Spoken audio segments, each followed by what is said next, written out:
Baghdad वाले आका ने तुम्हें पुकारा है, बगदाद वाले आका ने तुम्हें चाहा है, लेकिन अपने नसीबे पर नाज करो, अपनी किस्मतों पर नाज करो। अरे तुम कौन हो? तुम यही तो कहते हो हम खुदा के बंदे हैं। इनसे पूछा जाए ये भी इसी बात को ऐलान करेंगे कि हम भी खुदा के बंदे हैं। किससे किसी आलिम से पूछा जाए वो भी यही कहेगा हम खुदा के बंदे हैं। किसी मुफस्सिर से पूछा जाए वो भी इस बात का तकाजा करेगा हम खुदा के बंदे हैं। किसी फाजिल से पूछा जाए, किसी मुफ्ती से पूछा जाए, यानी इस दुनिया के अंदर किसी भी शख्स से पूछा जाता है तो किसका बंदा है, वो यही पुकारता है कि मैं खुदा का बंदा हूँ। लेकिन सुनो मुसलमानों, खुदा का बंदा होना क्या कह रहा है? अपनी जुबान से कह रहा है मैं खुदा का बंदा हूँ, लेकिन इसके अंदर कोई जमाल नहीं है, इसके अंदर कोई कमाल नहीं पाया जाता है। अरे तू कहता है मैं खुदा का बंदा हूँ, तेरी बात तेरी बीवी नहीं मानती है। तू कहता है मैं खुदा का बंदा हूँ, तेरी बात तेरी औलाद नहीं मानती है। तू कहता है मैं खुदा का बंदा हूँ, तेरी बात तेरे रिश्तेदार नहीं मानते हैं।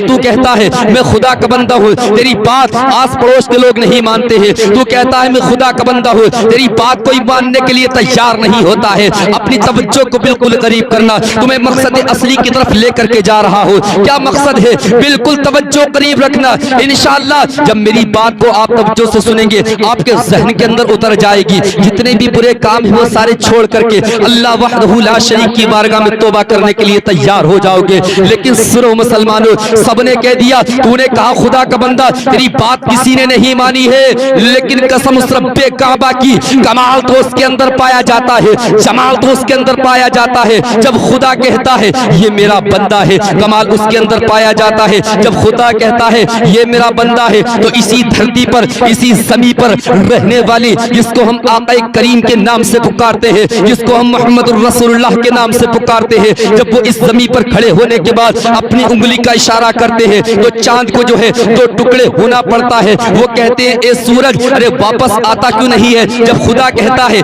ये मेरा बंदा है तो उस बंदे का कमाल क्या पहुंचता है, उस बंदे के अंदर कितना जमाल आ जाता है, उस बंदे के अंदर कितना हुस्न आ जाता है, इतना हुस्न आ जाता है। जब वो धरती पर यानी उनके गोद के अंदर कौन है?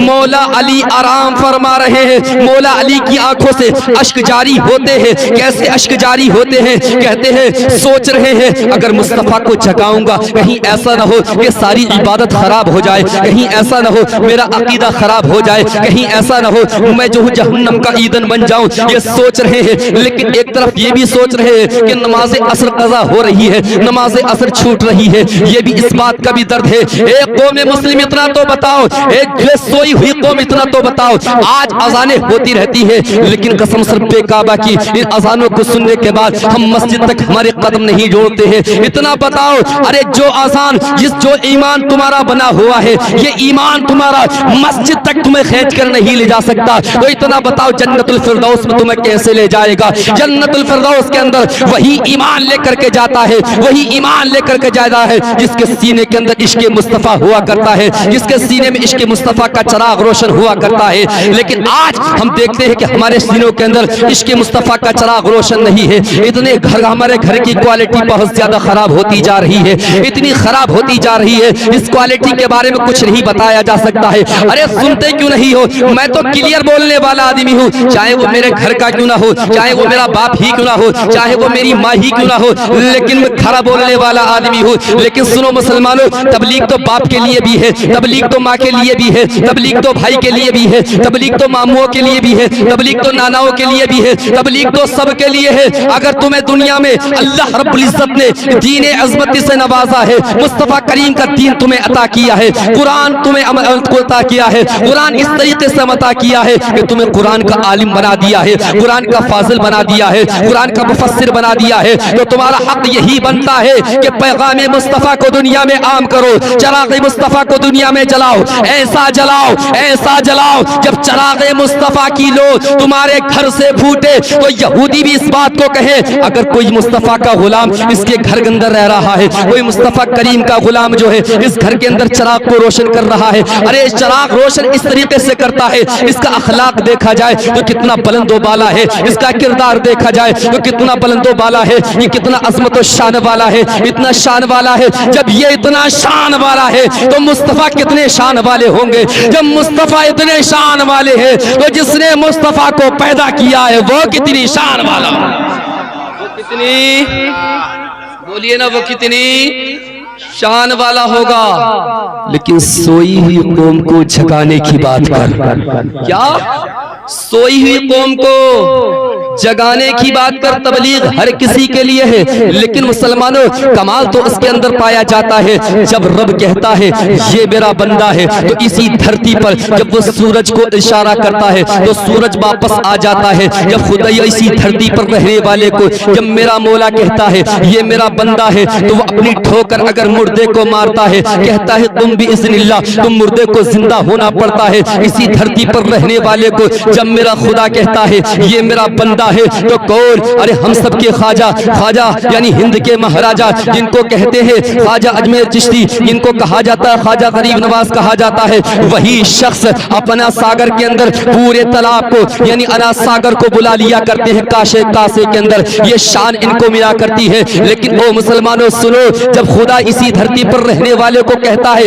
ये मेरा बंदा है, तो बाबा फरीदुद्दीन की शक्ल के अंदर कौन? अगर वो मिट्टी को हाथ लगाते हैं तो मिट्टी को सोना बनना पड़ता है। इसी धरती पर रहने वाले, अरे जिसको हम कहते हैं इमामो इश्को मोहब्बत, वही इमामो इश्को मोहब्बत अगर कुछ कहते हैं तो उनके सीने से यही आवाज निकलती है। मुस्तफा करीम की शान बयान करते हैं, लेकिन किस तरीके से बयान करते हैं? उनको खुदा को उनको जो है उनके खुदा ने बंदा कह दिया है, इसलिए उनके अंदर जमाल पैदा हो गया। ऐसा जमाल पैदा हुआ है, ऐसा जमाल पैदा हुआ है कि चप्पे चप्पे पर, खित्ते खित्ते पर, कोने कोने में, कोशे कोशे पर हुजूर आला हजरत का नाम लिया जाता है। कहाँ नाम नहीं लिया जाता है? यानी शान अब्दुल कादिर को कौन सी मजलिस में बयान नहीं किया जाता है? हर मजलिस के अंदर शान गौसे आजम को बयान किया जाता है। ये सब किसका कमाल है? ये सब इसका कमाल है कि हमारे रब ने उन्हें कह दिया है ये मेरा बंदा है। लेकिन हमने अभी अपने रब को कहा है हमारा रब वो है, हमारा खालिक वो है। ए मुसलमानों, अपने अखलाक को इस तरीके से बनाओ, अपने किरदार को इस तरीके से बनाओ, अपनी जिंदगी को इस तरीके से गुजारने की कोशिश करो जैसे सिद्दीक अकबर ने गुजारी है, जैसे फारूक आजम ने गुजारी है, जैसे उस्मान गनी ने गुजारी है, जैसे मौला अली ने गुजारी है। अरे इस तरीके से अपनी जिंदगी को गुजारने की कोशिश करो। जब करबला का मैदान था, कौन? फातिमा ज़हरा का लाडला, फातिमा ज़हरा का फूल, अरे बाग़े जन्नत का फूल मैदान जंग में आता है। आने के बाद में इन सबको शिकस्त हाल कर देता है, ऐसा शिकस्त हाल कर देता है। जब मेरे हुसैन की तलवार मैदान में चली है तो कसम पे काबा की गाजर मूली की तरह कटते हुए जमीन पर गर्दनें गिरती हुई नजर आ रही थी, यानी सरतन से जुदा होते हुए नजर आ रहे थे। ये सब किसका जलवा है? ये सब क्या है? ये सब इश्क़े मुस्तफा है। लेकिन आज हमारे चेहरों पर 12 बज चुके हैं। आज हमारा हाल इतना बुरा है कि हमारे घर की यानी क्वालिटी इतनी बुरी होती जा रही है। ए बोले सुनो मुसलमानों, ए सुनिए, सुनते क्यों नहीं हो? आज तुम अपना रिश्ता यानी अल्लाह के महबूब से सच्चा बना लो। तुम्हारे घरों में जो है, तुम्हारे घरों के अंदर नूरानी मखलूक तवाफ करने के लिए आएगी। काबे का तवाफ करने के तुम मुतमन्नी नहीं होगे, बल्कि काबा कहेगा यानी फला जगह पर तेरे महबूब का आशिक रहता है। मौला मेरा दिल ये चाहता है, वो भी तमन्ना कर रहा है, लेकिन उससे कहीं बढ़कर के मैं तमन्ना कर रहा हूं कि वो मेरा तवाफ करने के लिए मैं खुद ही चला जाऊं। लेकिन आज हाल तो बहुत बुरा है। कहते हैं मौलाना बरकत नहीं, तावीज दे दो। ले बरकत का तावीज मांग रही आप। मेरे दौर में भी मांगा, हुजूर गौसे आज़म के दौर में भी एक ने मांगा था बरकत का तावीज। बताऊं क्या तावीज दिया था? अमल करोगे? करोगे अमल? कहो इंशाअल्लाह, कहो इंशाअल्लाह अमल करेंगे। अरे इन बुजुर्गों की जिंदगी तो हमारे लिए सब कुछ है, वरना ना तो कौन से मंदिर में होते, काली के होते ना भूरी के होते, कोई पता नहीं किसके होते। लेकिन सुनो मुसलमानों, अपनी तवज्जो को बिल्कुल करीब करना। बहुत प्यारी बात बताने पर आ गया, जहन मेरा उस तरफ चला गया।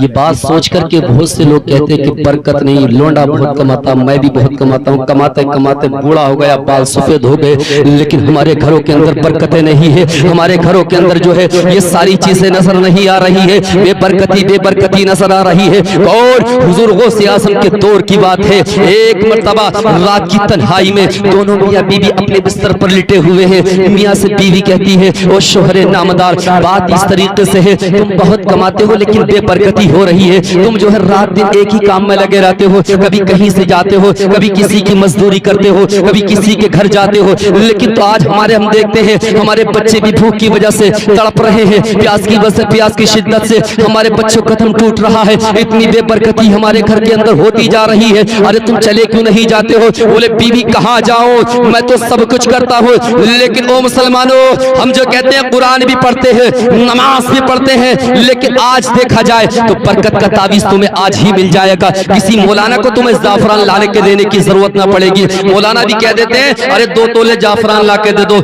इसलिए कि वो भी अपनी कमाई का ढंगा बना लेते हैं। मैं कहता हूँ 2 तोले जाफरान से कितने तावीज लिखेगा, इतना बता तो सही। वो कहता है कि 1000 की जाफरान मिलेगी और वो भी यहाँ नहीं बरेली मिलेगी। वो सोचता है बेचारा कि यानी 500 रुपए तोला मिल रही है, 1000 ये हो गए और 500 रुपए किराए के हो गए, पूरा दिन बचेगा। 2000 रुपए मौलाना को दे दो, 2000 रुपए मौलाना को दे दो। मौलाना साहब आप ही ले लो। बोले नहीं नहीं, आप ला के दीजिए तावीज, मैं जाफरान ले लूंगा। नहीं, आप ले आइए। ये हाल है भाई हमारी कौम का, ये हाल है तावीज गंडे करने वालों का। बोले नहीं, मैं कुछ नहीं करूं, आप ही ला कर दिए।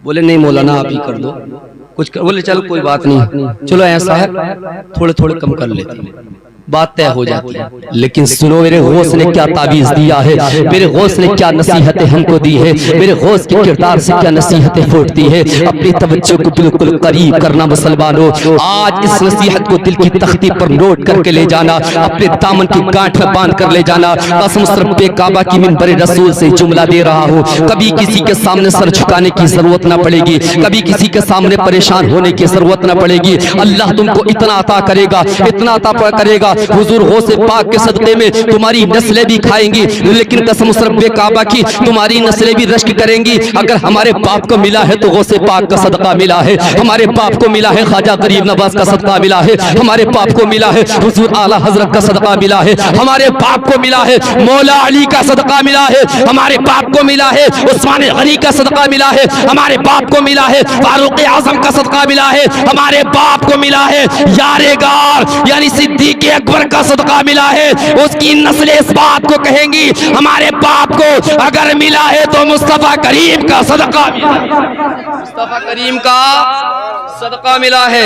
अब दोनों के अंदर बातचीत चल रही है, अरे तुम जाते क्यों नहीं हो, किसी मौलाना के पास चले जाओ, बतेरे तावीज गंडे करने वाले फिर रहे हैं। अरे वो फला औरत गई थी और वहाँ तावीज उसने कराया, बड़ा मालदार हो गया, वो तो ऐसा है वैसा, ये सारी बातें चल रही हैं दोनों में। बोले नहीं मैं कुछ नहीं करता, मैं तो अल्लाह पर भरोसा करता हूँ, अल्लाह के लिए नमाज पढ़ता हूँ, मुझे कोई दूसरा काम नहीं, ये बातें करने बैठ गए। बोले नहीं नहीं, बात इस तरीके से तुम्हें मानना पड़ेगी। लेकिन बात सुनो मुसलमानों, एक बार को बाप की बात ठुकरा दी जाती है, एक बाप को जो है, एक बार को जो है माँ की बात ठुकरा दी जाती है, लेकिन बीवी की बात सामने रखी जाती है, बीवी की बात मानी जाती है। रात की तन्हाई में जब फैसला हो गया तो कहा नहीं तुम्हें जाना ही पड़ेगा। बोले फिर बताती क्यों नहीं, कहाँ जाऊं? बोले जाओगे कहाँ? अरे शहर बगदाद चले जाओ, वहाँ गौसे आजम बैठा करते हैं, उनसे कोई मोटा सा तावीज लेकर के आना। बीबी की बात पर चला जाता है, बहुत खुश होकर के जा रहा है, अरे कहीं ऐसा ना हो कि हुजूर गौसे आजम डांट के भगा दें। बोले बहुत मोटा सा तावीज, बीवी इधर बीवी जो है इधर ख्याल मन में लड्डू फूट रहे हैं। बोले बहुत मोटा तावीज दिला रहे होंगे, अब तो बरकतों का कोई ठिकाना ही नहीं, कौन? अरे नवासे रसूल तावीज देगा।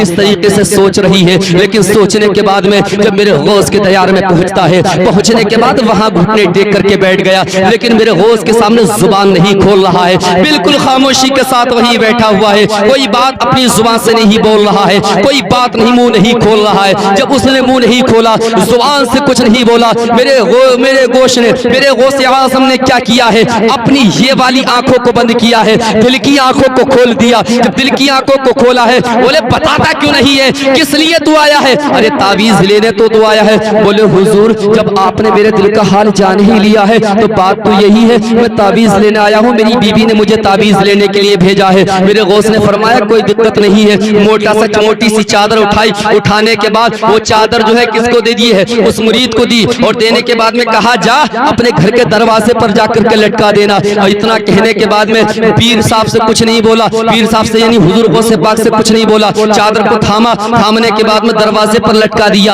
आज देखो तो सही कितनी बेपर्दगी हो रही है, आज देखो तो सही कितने फैशन में सूट चल रहे हैं, आज देखो तो सही कितनी लिपस्टिक लगा करके चल रही है। ओ मुसलमानों, मसला ये भी है, बिल्कुल खरा बोलने वाला आदमी हो जिसकी बीबी बेपर्दा रहती है, उसके पीछे इमाम, उस इमाम के पीछे नमाज पढ़ना जायज नहीं है, उस इमाम के पीछे तुम्हारी नमाज नहीं हो सकती है। इमाम को भी चाहिए अपनी बीवी से पर्दा कराए। लेकिन ओ कौम मुस्लिम इस बात को अच्छे से समाप्त कर ले, इस बात को सुन ले, किसी इमाम को मजबूर ना किया जाए, किसी को लाचार ना किया जाए, किसी की बेकसी बेवसी को इतना ना रुलाया जाए कि आप अपनी बीवी का चेहरा नहीं दिखाते हैं। ओ कसम रब्बे काबा की, तुम्हें सोचना चाहिए ये मेरा तेरा पैगाम नहीं है, ये मुस्तफा करीम का पैगाम है। हमें उसके सामने अपने सर को खम करना ही पड़ेगा, अपने सर को झुकाना ही पड़ेगा, मुस्तफा करीम के पैगाम को दिल से लगाना ही पड़ेगा। लेकिन सुन, वो सोच रहा है, एक चादर उठाकर दे दी, दरवाजे पर लटका दी। बीबी बोली ताबीज लेने गए थे, लेकर ना आए? बोले हाँ ताबीज लेने तो गया था, लेकिन ये चादर दे दी मुझे गौसे पाक ने, ताबीज उबीज नहीं दिया, बिल्कुल खामोशी के साथ। बोले तू अब मत बोलिए, अब आज के बाद अगर तू बोलेगी तो मैं तेरी एक बात नहीं मानूंगा। दोनों में हो गई बात, लेकिन चादर को लटका दिया गया। किसका हुक्म था? अरे बगदाद वाले का हुक्म था। उस बगदाद वाले के हुक्म की तामील करते हुए उस पर्दे को जैसे ही लटकाया है, लटकाने के बाद कुछ ही अरसा गुजरा है, कुछ ही दिन गुजरे हैं, बरकतों का घर में अंबार लगना शुरू हो जाता है। इतनी बरकतें हो जाती है, इतनी बरकतें आना शुरू हो जाती है, बच्चे भी खुशहाल नजर आते हैं, बीबी भी खुशहाल नजर आती है। जब इस बीबी ने देखा आप तो हम बहुत खुशहाल नजर आते हैं, मेरा शोहर वही काम आज करता है जो पहले किया करता था, लेकिन आज मैं इनसे चैनी इस खुशहाली का राज जरूर मालूम करूंगी। कहा शोहर सरताज, जब रात की तन्हाई होती है अपने शोहर का हाथ पकड़ लिया, पकड़ने के बाद में कहा शोहर नामदार इतना तो बताइए ये खुशहाली का राज क्या है? तो हुजूर गौसे पाक की बारगाह में गए थे, कौन सा ताबीज लेकर आए? बोले मैडम कोई ताबीज उबीज लेकर नहीं आया था, बल्कि ये चादर लेकर के आया था, मेरे गौस का हुक्म था इस चादर को लटका दिया जाए। बोले जब बात इतनी है तो दोबारा गौस की बारगाह में जाना पड़ेगा, कुतुबुल अक़ताब की बारगाह में दोबारा जाना पड़ेगा, गौसुल अग़वास की बारगाह में दोबारा जाना पड़ेगा, शहबाज़-ए-अल्लाह मकानी की बारगाह में दोबारा जाना पड़ेगा, क़िंदील नूरानी की बारगाह में दोबारा जाना पड़ेगा, नवासे रसूल की बारगाह में दोबारा जाना पड़ेगा, अरे बागे जन्नत के फूल की बारगाह में दोबारा जाना पड़ेगा। लेकिन सोच रहा है पहले तो ये बहाना लेकर के गया था, अब कौन सा बहाना लेकर के वहां जाऊंगा, अब मैं कौन सी बात कहूंगा उनसे? ये सोचने के बाद अपने घर से कदम निकाल दिए हैं। बीबी की बात ही अमल करता हुआ चला जाता है, मेरे गौस के दयार में जाता है। जाने के बाद में कहा हुजूर इतना बताइए, बात ये है पहले मुझे मैं तुम्हारे पास आया था बहुत परेशान नजर आता था, लेकिन अब इतना बताइए अब तो बड़ा खुश नजर आता हूँ। मेरी बीवी ने ये तमन्ना की है, मेरी बीवी ने ये आरजू की है, और मेरी खुद भी ये तमन्ना है, मेरी खुद भी ये आरजू, मुझे आपने कौन सा ताबीज दिया था आप इतना बता दीजिए। तो मेरे गौस ने अब दिल की तख्ती पर नोट करना, मेरे गौस ने इरशाद फरमाया था मैंने तुझे पर्दा दिया था? बोले हाँ हुजूर दिया था। बोले इतना बता तेरा घर जो है कहाँ था? बोले हुजूर मैं तो नमाज भी पढ़ता था, हुजूर मैं तो रोजे भी रखता था, मेरी बीबी भी नमाज पढ़ती है, मेरी बेटी भी नमाज पढ़ती है, सब कुछ हम किया करते हैं, अल्लाह वहदहू ला शरीक की इबादत किया करते हैं। बोले बात इस तरीके से है, ले सुन ले, यानी तू भी नमाजी, तू भी तिलावत करने वाला, तू भी कुरान को पढ़ने वाला, तेरी बीबी भी कुरान को पढ़ने वाली, तेरी बेटी भी कुरान को पढ़ने वाली, तेरे बेटे भी कुरान को पढ़ने वाले हैं, तू भी नमाजी, तेरी बीबी नमाजी, तेरी बेटी नमाजी, सब नमाजी है। लेकिन बात सुन ले, तेरा घर जो है यानी रास्ते पर है, जब वहां से उस रास्ते से बेनमाजी गुजरा करते हैं, उन बेनमाजियों की जब नजर तेरे घर पर पड़ती है, उन बेनमाजियों की बेबरकती की वजह से, उसकी बदनजरी की वजह से तेरे घर की बरकत दूर चली जाती है, तेरे घर से बरकत को उड़ा दिया जाता है। इतना बताओ जिस घर के अंदर बेनमाजी पलते हैं उस घर में बरकतें कहां से आएंगी, उस घर में रिफातें कहां से आएंगी, उस घर के अंदर बुलंदियां कहां से आएंगी? इतना बताते क्यों नहीं हो? बरकत का तावीज लेने के लिए किसी मौलाना के पास जाने की जरूरत नहीं है, अल्लाह वहदहू ला शरीक की इबादत करो, मोहब्बत के साथ कुरान को पढ़ो, कुरान पढ़ने के बाद अपने घर में पर्दा डाल दो। कसम उस रब्बे काबा की, बरकतों को तुम तलाश नहीं करोगे बल्कि बरकतें तुम्हें तलाश। क्या बरकतें? बोलो ना, अरे बोलो ना, बरकतें तुम्हें तलाश करेंगी। खत्म कर दूं? बोलिए ना, बोलो मोहब्बत के साथ। मैं ये नहीं कि आंखें मीच के पढ़ता चला जाऊं, मेरी आंखें भी खुलती है, मेरा दिल भी खुलता है। लेकिन अभी तो बोला नहीं और अभी आपने मुझे सुना भी नहीं। जब मजमा बेदार होता है तो गुलाम के अंदर का नफ्स जो है तभी बेदार होता है। अभी हल्के हल्के आप सो रहे हैं और अभी थोड़ा थोड़ा मैं भी सो रहा हूँ, मुझे भी नींद आ रही है, लंबा सफर किया। लेकिन सुनो मुसलमानों, जब मेरे गौस की बात आती है तो मैं तुम्हें बताने की भरपूर कोशिश कर रहा हूँ। अब तुम्हें किसी मौलाना के पास बरकत का तावीज की जरूरत नहीं है, अब तुम्हें जाफरान लाने की जरूरत नहीं है, अब तुम्हें जो है मुश्क अंबर लाने की जरूरत नहीं है। सिर्फ अपने घर में पर्दा डालने की जरूरत है, मुस्तफा के पैगाम को आम करने की जरूरत है, तिलावत कुरान मजीद को करने की जरूरत है। अपने घर से बेबरकती को दूर करनी है तो अपनी बेटियों को पर्दे के साथ रखो, अपनी बीबियों को पर्दे के साथ रखो। जब बेटियां पर्दे के साथ रहेंगी, बीबियां पर्दे के साथ रहेंगी, कसम उस रब्बे काबा की मैं पूछता हूं ये बरकतें फिर कैसे आएंगी? तो बरकतें कहेंगी तूने प्यारे हबीब की प्यारी सुन्नतों पर अमल किया है, उसी की बरकतें तुझे हासिल हो रही। इशार है मेरे गौस की। लेकिन सुनो एक वाकया, सुनोगे ना? मोहब्बत के साथ कहो ना या रसूलल्लाह, एक बार कहें लब्बैक या रसूलल्लाह। देखो मेरे नाम पर हाथ उठाओ मत उठाओ, हमारे खालू हाफिज मुस्तकीम साहब के नाम पर हाथ उठाओ मत उठाओ, लेकिन जब बात आ जाए या रसूलल्लाह की तो हाथ उठ जाने चाहिए। क्यों? इसलिए यही हाथ जो है ना मैदान हश्र में गवाही देंगे। ये मत सोचना आवाज बैठ जाएगी, आज तुम्हें बैठा दूंगा आवाज नहीं बैठेगी, ये मत सोचना, क्योंकि पहले मसला कुछ और था अब कुछ और है। तो इंशाअल्लाह ये बढ़ता ही जा रहा है। अल्लाह का फजल उसका एहसान अजीम है। ये हमारे खालू साहब हैं, हमारे मामू हैं, इन सब की बरकतें हैं, सबकी दुआएं हैं कि एक हमारा भांजा यो इस काबिल हो जाए, अल्लाह रब्बुल इज्जत इसको बरकतें अता फरमाए। ये सब दुआओं का नतीजा, वरना इसको कहाँ ये सब कुछ हासिल होता। लेकिन सुनो मुसलमानों, आज मैं तुम्हें बात बताने पर आ गया हूँ। क्या नाम है? मोहब्बत के साथ कहिए, मुजद्दिदे अल्फसानी। क्या नाम है? बोलिए ना, अहले स्टेज की तवज्जो चाहूंगा। क्या नाम है? मुजद्दिदे अल्फसानी। लेकिन इनका किरदार क्या है, इनका अखलाक क्या है, इनका कैरेक्टर क्या है? कसम रब्बे काबा की किरदार जो है उनका किरदार भी यही बोलता है नबी नबी, उनकी गुफ्तार भी नबी नबी, रफ्तार भी नबी नबी, यही नबी नबी के गुंचे जो है कौन है? मुजद्दिद अल्फसानी है। मुजद्दिद अल्फसानी आखिर है तो है कौन है? लेकिन आपको यहाँ से भी मैं अपने गौस की शान को बयान करके जाऊंगा। मुजद्दिद अल्फसानी के दो बेटे, कितने बेटे? मोहब्बत के साथ बोलिए ना, दो बेटे हैं, लेकिन दोनों बेटे उस्ताद के पास पढ़ने जाते हैं। मैं तो कहूंगा अगर तकदीर बुरी है तो भली कर दे, वो तो कैसा भी सही हो तो करीमा तेरा। मुजरिम सही, चोर सही, मुजरिम सही, नाकारा सही, वो तो कैसा ही सही हो तो करीमा तेरा। लेकिन सुनो, मुजद्दिद अल्फसानी है, उनके दो बेटे हैं, उन दोनों बेटे किसके पास पढ़ने जाते हैं? एक उस्ताद के पास पढ़ने जाते हैं। जिस तरीके से हम भी अपने बचपन में पढ़ने जाया करते थे और आज भी हम किसी उस्ताद से पढ़ा करते हैं, आज भी हमारे कोई ना कोई उस्ताद जरूर है। कसम रब्बे काबा की मेरे उस्ताद आज कहाँ पढ़ा रहे हैं? हैदराबाद यूनिवर्सिटी के अंदर पढ़ा रहा हूँ, वहीं से मैं तालीम हासिल कर रहा हूँ। अल्लाह मुझे भी मजीद बरकतें अता फरमाए।